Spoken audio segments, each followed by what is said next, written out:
Olá a todas e a todos, eu sou Dudu Moreira e este é o 6º episódio do projeto Conexão Global, que é o projeto que tenta unir, né, os nossos contatos aí mundo afora para falar dos temas de maior relevância internacional do momento. Né? E, evidentemente, no momento é o coronavírus que permanece, né, como o grande assunto a ser debatido no mundo. Né? A gente já falou com a Oceania, já falamos com a Europa, já falamos com a Ásia, e hoje nós vamos começar a descer as Américas, subindo lá para a América do Norte, nos Estados Unidos, né? E eu tenho o prazer de poder conversar sobre a situação dos Estados Unidos e do mundo, simplesmente o meu melhor amigo, uma das pessoas que eu mais amo na minha vida, já morou comigo, já está aí na minha vida há mais de 15 anos, e é realmente um irmão que a vida me deu, o Matheus Albuquerque Butiguerait, codinome Ceará. Fala, meu irmão, como é que você está, Cê? Tudo bom, cara? Fala, Dudu, um prazer estar aqui falando com você. Colocar ao vivo nosso papo que a gente tem, nosso papo cabeça, de falar de tudo, falar sobre política, do lugar que a gente está morando, falar sobre as nossas indústrias, falar sobre a economia. É sempre um grande prazer. E agora, mais ainda, mostrar isso ao público, aos seus views, pessoas que olham suas coisas, e é isso. Então, Cê, conta pra gente aí um pouco, né, como foi afetado o setor, né, gastronômico e também do projeto que você participa, né, para ajudar na recuperação de bares e restaurantes. Como que está funcionando isso tudo?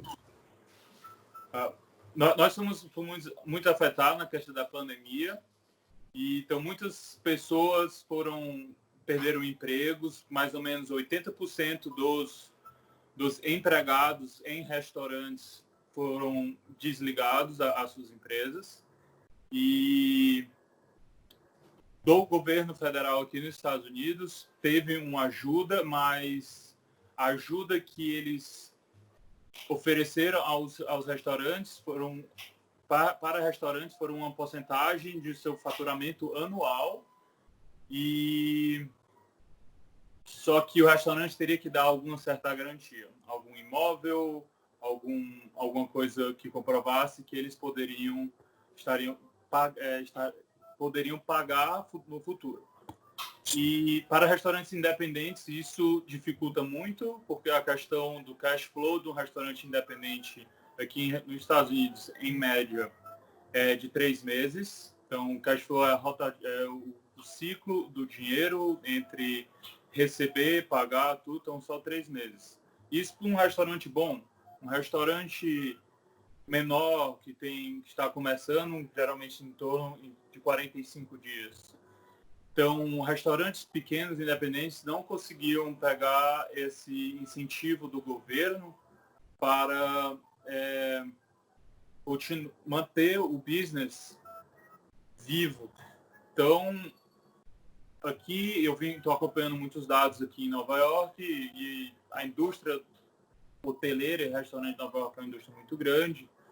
Hoje em dia não, em março era mais ou menos 25 mil restaurantes ativos, e agora em junho já foram 10% dos restaurantes, então isso quer dizer mais ou menos 2.500 restaurantes já declararam que não vão abrir as portas devido à pandemia. E se tem muitas discussões de como o incentivo do governo federal poderia ajudar essas pessoas, mas é uma coisa muito vaga ainda. Não tem um plano, não tem nada. Muita gente saindo daqui de Nova York, e está afetando cada vez mais os empreendedores e os seus trabalhadores, né? E por estar, então, afetando tanto assim, igual você disse, e também essas ajudas terem dificuldade de chegar, fato é, inclusive, como você disse, que 2.500 restaurantes aproximadamente já fecharam as portas, eu queria que você falasse sobre o projeto que você está participando, né, como que ele surgiu e qual que é o objetivo dele. Me parece que é uma resposta meio óbvia, né, porque já que não estão tendo ajuda do poder público, ou essa ajuda tem dificuldades de chegar, alguém tem que se mexer, né, na iniciativa privada aí para tentar ajudar. E me parece que é isso que vocês estão querendo fazer, né? É isso mesmo? Isso é a ideia. Hoje em dia, o projeto ainda é no papel. Nós estamos trabalhando são pessoas em diferentes lugares, mas que trabalham no setor. E então, o projeto começou com Terence. Ele é um digital marketing que trabalha na parte de restaurante, na gastronomia. E várias pessoas foram se conectando. Eu fui convidado a participar dessa mesa de discussões para arranjar uma solução para os restaurantes independentes e ajudas na comunidade. Porque na comunidade, a gente fala comunidade locais de pessoas que estão necessitando ajuda, né? E hoje a ideia no papel seria o desenvolvimento. Temos investidores já entrando nisso, mas o papel, a ideia seria a criação de um sistema dos restaurantes independentes com voluntários. A troca do trabalho do voluntário seria a troca para uma comida, uma refeição. Então, vamos dizer, mais ou menos rápido, o sistema seria uma cozinha comunitária dentro do restaurante independente, na troca da comida. Então, isso estaria ajudando no custo do empreendedor da mão de obra e estaria alimentando a comunidade. Porque muita gente está sem trabalhar, muita gente está sem emprego, então está precisando sem renda, e muitos empreendedores estão sofrendo para pagar aluguel e manter o negócio vivo. Mas isso é uma ideia no papel, ainda está muito, muito discutido, com muita discussão.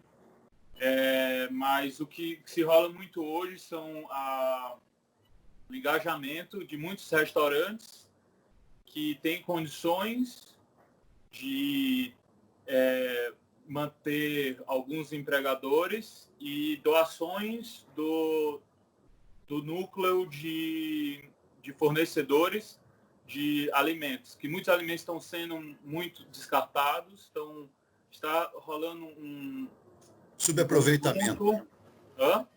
Os alimentos estão sendo subaproveitados, então, eu acho. Não, está rolando um conjunto de logística da produção para os restaurantes, para doação para as comunidades. Então, os restaurantes estão fazendo uma produção para para as comunidades. Então, restaurantes que têm condição de manter o negócio vivo, que eles não podem ter gente trabalhando dentro do restaurante, mas eles fizeram mudaram a operação para o delivery, só que o delivery não supre a demanda de consumo de alimento produzido. Então, essa é uma das maneiras que está sendo desenvolvido o sistema. Eu sei aí que nós estamos gravando, mas olha quem chegou aqui para te dar um oi, cara. Sei que você gosta, então abaixa aqui. Olha, Gil. Ceará. Tudo bem? Mas vamos continuar, depois a gente fala das coisas de casa, né? Você estava então contando sobre o projeto. Primeiro eu quero parabenizar, cara, é muito legal, porque a gente vê, né, nesse momento de dificuldade, de crise, que muitas pessoas vêm se organizando justamente para ajudar o próximo. Então, há um sentimento de solidariedade, não é geral, não é para todos ainda, mas muitas pessoas estão realmente se solidarizando, botando a mão na consciência e querendo ajudar o próximo. Então, isso vindo, né, de um amigo meu como é você, eu fico ainda mais orgulhoso. Parabéns para você. Só que seguinte, meu irmão, passando adiante, eu vou passar aqui os números atualizados, né, do coronavírus nos Estados Unidos e no Brasil, e aí eu queria que você comentasse, né, a situação, porque você já me contou aqui que você chegou nos Estados Unidos um pouco antes da pandemia, né, você estava morando na França e se mudou para Nova York, e aí que estourou tudo. Daí você me comenta qual que era, né, quais foram as principais dificuldades da quarentena, né, o que você viu de maior dificuldade, e também me contar o que você tem feito para passar o tempo durante a quarentena. Mas vamos lá então. Hoje, dia 18/6/2020, os Estados Unidos está com 2.240.157 casos confirmados, tendo 120.041 mortes nos Estados Unidos. E o Brasil já chega a 960 mil casos de coronavírus confirmado e ainda temos mais 46.665 vidas brasileiras perdidas por esse vírus. Ceia, me conta então, como é que foi esse período da pandemia aí nos Estados Unidos e como você viveu? Me conta a tua experiência prática, experiência que você teve na tua vida individual. Como foi? Como está sendo, né? Como está sendo, sim. Hoje, falando do passado, pessoalmente, eu e a Suzy fomos muito sortudos que organizamos o casamento literalmente 3 semanas antes da pandemia. Então, minha família, foi uma cerimônia pequena, mas minha família veio da Europa, veio do Brasil, e graças a Deus tudo deu certo. Então, não fomos afetados em relação a isso. Para vocês terem uma noção, a minha mãe foi embora dos Estados Unidos no dia 9 de março. A quarentena começou no dia, se eu não me engano, dia 15. Caramba. Então, Limite do limite. No limite. Mas depois a gente tocou, todos estavam em risco, porque estavam no aeroporto, na mudança, tudo. Meu irmão mora em Malta, ele passou por Londres, então todo mundo entrou em risco. Graças a Deus está todo mundo bem, não aconteceu nada com ninguém. E no meu projeto de se mudar para os Estados Unidos, eu estou finalizando meu mestrado e eu estou fazendo mestrado de Hospitality Management na Universidade de Cornell. E então me planejei durante esses 6 meses que está terminando agora, estou para terminar o mestrado, estudar, focar. Então não estava querendo na questão do trabalho, então fui sortudo em relação a isso, não cheguei querendo trabalhar, estava preparado para um tempo sem trabalho, apesar de a indústria, como a gente já falou, parou. Então, eu estava planejado para isso, pessoalmente, mas então não fui 100% afetado. Eu e a Suzy, aqui a gente está no Brooklyn, estamos na região chamada Fort Greene, muito próximo do Brooklyn Hospital, que era onde passava no Jornal Nacional aquelas imagens chocantes de corpos sendo tirados do caminhão no meio da pandemia. Então, fica a 15 minutos a pé daqui. A gente ficou muito assustado e nós tivemos a sorte de poder sair do estado na hora certa. Saímos no dia 18 de março.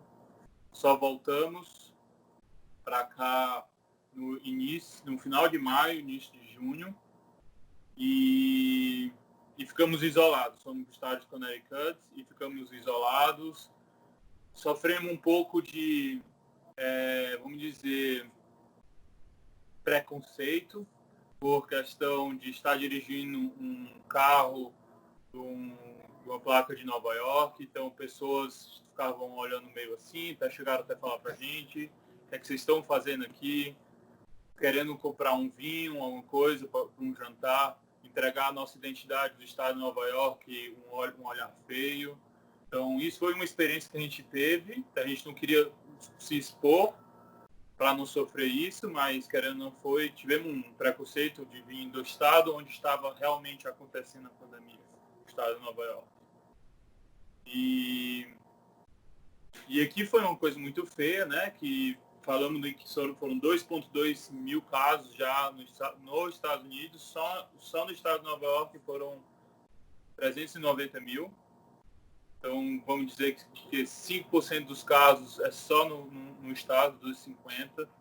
Então, hoje em dia, os números daqui estão decrescendo, está melhorando. Estamos na fase 1 para voltar. Fase 2 começa agora. Fase 1 foi a volta de construção, volta de wholesale, que é... Desculpa aqui. O atacado e a indústria, essa é a volta 1, e a volta 2 é a volta de lojas, restaurantes e algumas outras coisas, mas a gente está muito vago a ideia. O prefeito Bill de Blasio, no dia 8, vai soltar o plano da fase 2, então ninguém sabe muito bem o que vai ser. E querendo ou não, todos, a minha experiência, falando de experiência pessoal, ainda está meio, vamos dizer, relaxada já, mas com cuidado. Não tá, se vê pessoas, que é uma cidade muito grande, Nova York, se vê pessoas que não tá ligando, mas pessoalmente a gente estamos em quarentena, sai de casa só para fazer uma atividade física ou encontrar a família, não encontramos amigos, só uma coisa mais pessoal, mas tudo com muito, vamos dizer, responsabilidade. Também. Exato. Certo. Mas, Cê, também teve uma coisa que aconteceu que, né, juntou aí a crise do coronavírus e teve um fato novo nos Estados Unidos, né, que é a situação do assassinato, né, por parte da polícia do George Floyd, né, o negro que foi assassinado pela polícia de Minneapolis. E isso desencadeou uma série de manifestações, né, de rua, ainda em tempo de pandemia, o que foi, né, muito polêmico, mas durante 13 dias, os americanos indo às ruas, né, para protestar contra o genocídio negro, né, e também, recentemente, a polícia novamente matou mais uma pessoa da população negra. Então, isso realmente tem feito com que as pessoas fiquem indignadas, vão para a rua querendo protestar contra isso tudo. Como é que você vem vendo, Cê, esse tipo de manifestação, né, nos Estados Unidos?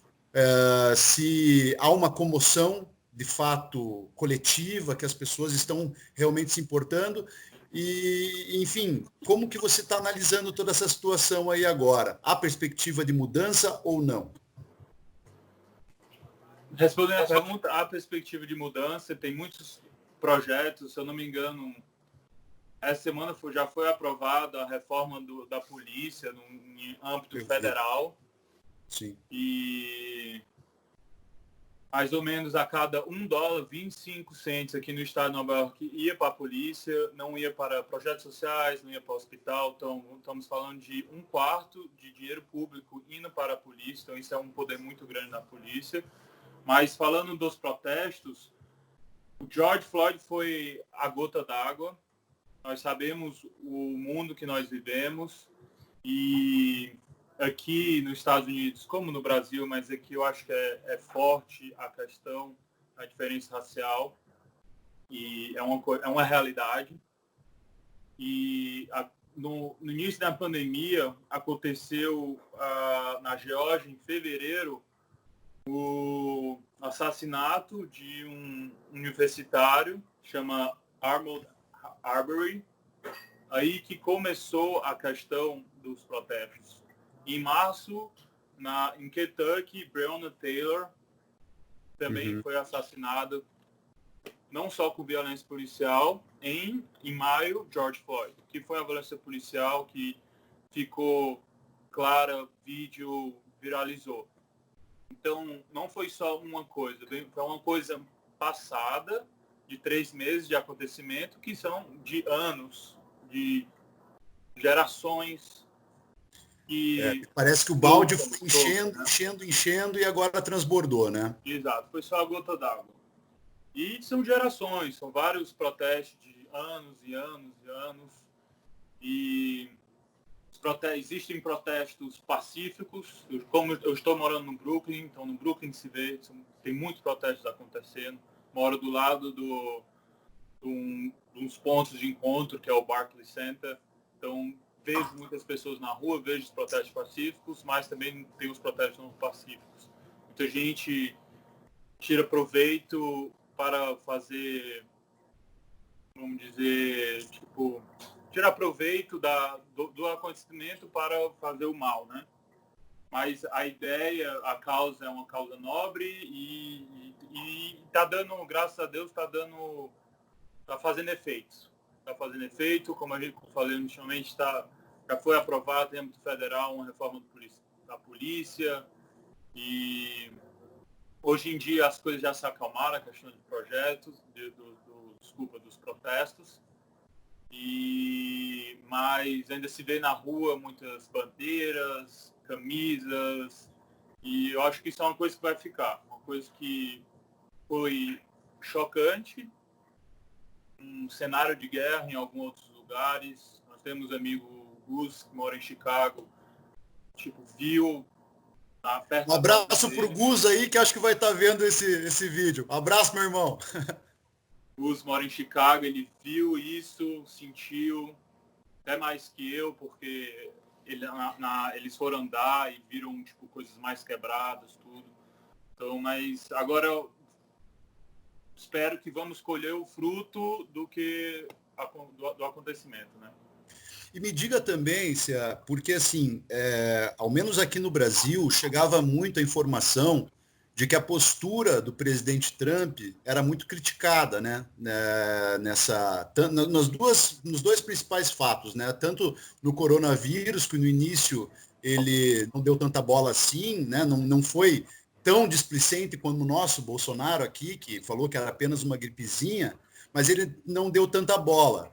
Né? E daí a situação foi se complicando. Hoje tem 120 mil mortos nos Estados Unidos de coronavírus. E também houve muita crítica com relação à postura dele nesses manifestos, né, do Black Lives Matter, que diziam, inclusive, que ele estava chamando os manifestantes de terroristas, dizendo que os antifas são terroristas e querendo, inclusive, mobilizar a própria milícia particular que ele tem aí, o que acendeu um sinal de alerta para todo mundo. Como que você avalia, né, pelo que você vem acompanhando aí, a postura do presidente Trump?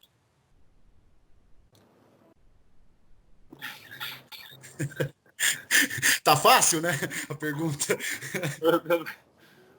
É fácil, né? Tipo, ele não tem uma postura de um líder de uma nação que é uma potência mundial. O meu pensamento pessoal, ele tem o acesso ao Twitter, ele solta a opinião dele e os assessores, depois, 2, 3 dias depois, tem que se virar. Corrigem, tem que se virar. É isso que eu penso. Ele chega, mas aqui fala no Brasil é a mesma coisa. E depois os assessores olham o que é que você fez. Vamos politizar esse seu pensamento.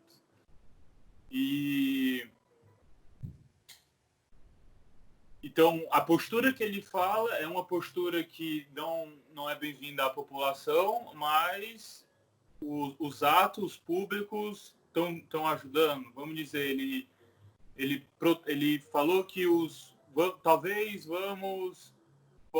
tem a chance de eu acionar o exército americano para atacar americanos. Todo mundo, o que é isso? O dever do americano é proteger o americano. Então, como usar a força? Não, aí... Não, inclusive o chefe do Estado-Maior americano disse que não iria atacar, que isso não faz parte do exército. É o que eu falo. Ele fala da boca para fora que ele tem o poder, mas as coisas se politizam depois. Sim. E, overall, no âmbito maior, as coisas acontecem. Mas é isso que eu não tenho uma opinião, tipo, a minha opinião formada é essa, de não estar fazendo um governo bem, eleições estão chegando, o que se fala é que não tem um candidato à altura, o país é dividido, como no Brasil, pessoas gostam, pessoas não gostam, pessoas gostam muito do americanismo dele e outras pessoas, principalmente nas grandes capitais, dos grandes estados, não são a favor da política que ele faz. E é isso. E você citou num ponto que eu queria levantar agora, você já meio que respondeu, mas se puder abordar de novo, é justamente sobre as eleições, né? Esse ano nós temos eleições nos Estados Unidos em novembro, E as últimas informações que nós temos é que o Joe Biden, candidato democrata, está 13 pontos já à frente do Trump, que vai tentar a reeleição pelos republicanos, né? Uhum. Então, como a gente já sabe, né, nas pesquisas que há essa diferença grande, eu queria perguntar para você, no teu ciclo de amigos, né, no teu ciclo pessoal, com quem você conversa sobre isso, sobre eleições, como é que você está vendo? Você acha que o pessoal está pendendo mais pela troca ou pela manutenção do Trump? Como eu comentei antes, é dividido. É uma coisa famosa, republicanos e democratas. Então, pessoas suportam o Trump, pessoas são realmente Trump, tem pessoas que suportam as ideias, mas não são, e outras pessoas querem a mudança. Mas os candidatos à altura, no início das eleições, falavam do Bernie Bloomberg, Sanders. Bernie Sanders, mas não, talvez por nome eram pessoas alturas, mas muita gente ficava em dúvida por serem pessoas velhas, pessoas com um posicionamento político antigo. Então, é uma questão, é uma incógnita ainda, né? Não se sabe. Então, mas o fato que você falou dos 13 pontos é uma esperança para as pessoas que estão esperando a mudança. Então, Entendi. o resultado, como foi a eleição de 4 anos atrás contra a Hillary, só vai saber no dia seguinte. Essa é a opinião. Nós temos que esperar aí até novembro para saber, né? Vamos ver como é que vai ser a situação. Mas olha, por ser brasileiro, por estar no Brasil aqui, e o nosso presidente Bolsonaro ser absolutamente tóxico para o Brasil e ele se valer muito, né, do alinhamento com o Trump, eu creio que a derrota nas eleições do Trump pode ser favorável aqui para o Brasil, tendo em vista que o nosso presidente perde o principal aliado dele, né, que não é nem tão aliado assim, porque o Bolsonaro dá a possibilidade de americano entrar sem visto no Brasil, mas o brasileiro não entra sem visto nos Estados Unidos, né? E recentemente já foi dito, inclusive, que não há possibilidade, né, no momento de um acordo de livre comércio entre Brasil e Estados Unidos, justamente pelas práticas do nosso governo aqui. Então, o enfraquecimento trumpista, né, e a possível eleição do Joe Biden podem influenciar diretamente na política brasileira, que é um momento que nós estamos esperando para ver o que vai acontecer. Mas, por fim, cara, para a última pergunta que eu quero fazer para você, como nós dois somos brasileiros, né, não podia ficar falando só dos Estados Unidos. Eu quero perguntar para você do Brasil. Cara, como é que você vem acompanhando a imagem do Brasil e do governo brasileiro, né, liderado pelo Bolsonaro, aí fora? Com isso eu pergunto sobre mídia, com isso eu pergunto opinião de amigos teus. Eu sei que quando a gente é brasileiro e vai para fora do país, as pessoas vêm comentar conosco basicamente sobre o que elas viram a respeito do nosso país, né? E, então eu imagino que esteja acontecendo com você também. Como que você vem vendo essa situação? O Brasil está com a imagem arranhada no exterior? Com certeza, Luiz. Pessoas vêm perguntar: o que é que está acontecendo no Brasil? Mas daí você tem que perguntar se não tem uma pergunta mais fácil não para fazer também, né? Porque, Exato. O que é que está acontecendo? E amigos franceses, eu vi quando estava na Europa, vi muitos artigos, até uma coisa, tipo desenhos, cartoons de jornais, charges, né? que explicavam o Brasil de maneira muito, na hora, chocante, mas se olhando a política momentânea no Brasil era aquilo, uma coisa comparada a líderes extremistas. E isso só confirmou mais agora com a crise mundial, com o posicionamento que o presidente do Brasil ele está tomando e as atitudes que ele tem feito no Brasil não verifica os números, não está ajudando as relações internacionais, não está ajudando a economia, porque tanto ele preza o Brasil, a economia, não ao povo. Então, não está sendo, como é que posso falar? Não está sendo bem visto. Não está sendo bem visto. Entendi, cara. É lamentável, mas também não tinha como ser diferente, né? Como é que você espera que aqui, no plano interno da nação, você vai fazer o que te dá na cabeça e que isso não vai ser avaliado lá fora? Pelo contrário, hoje a gente vive num mundo que é absolutamente conectado, imediatamente conectado, e que as notícias se espalham, né, como, de fato, poeira no vento. Então, não teria como ser diferente. Não poderiam dizer que é um baita governo, que o país está progredindo, que o país se livrou da ditadura comunista, né? Que é o que eles falavam antes, e que agora as coisas vão andar, porque a prática não condiz com esse discurso, né? Então, realmente é muito... É natural você perceber que a imagem brasileira está arranhada lá fora. É evidente, com tantos descasos, assim, inclusive com o nosso próprio povo, como é que você vai esperar algo diferente, né? Exatamente. Mas é isso aí, irmão. Né, cara? Olha, a gente já chegou aqui a um bocado de tempo, já passamos de meia hora aqui de gravação, cara. Não pareceu. Não, mas quando o papo é bom assim, né? Só que também a gente está aqui gravando a meia hora. Se o pessoal soubesse quanto de tempo a gente ficou antes, né, conversando, aí vai entender a nossa amizade, né, cara? Mas, ó, eu só tenho a agradecer a você, cara, pela essa participação aqui, meu. Foi muito bom saber o que está acontecendo aí na principal potência do planeta, né, sob o ponto de vista de uma pessoa que não tem as pretensões políticas, portanto, fala apenas aquilo que está vivendo, que sentiu, né? Esse é o nosso ideal aqui no Conexão Global, perguntar para as pessoas como que elas vêm vivendo. E então, eu tenho certeza que não poderia ter sido melhor, meu irmão. Muito obrigado a você, cara. Foi muito bom falar com você de novo. E espero que a gente possa aí no futuro fazer mais dessas, cara. Com certeza, estou sempre à disposição e só chamar e convidar que a gente arranja um tempo. Fechou, meu irmão. Amo você, cara. Obrigado pela participação. E só quero dizer então a vocês que acompanharam a gente aqui, espero que todo mundo tenha gostado, né, da nossa conversa e fiquem ligados aí para o próximo episódio do Conexão Global, buscando agora a América Central e daí vamos chegar na nossa querida América do Sul para falar também da situação brasileira. Meu irmão, muito obrigado, um forte abraço e até a próxima, Cia. Até a próxima. Muito obrigado, Luiz.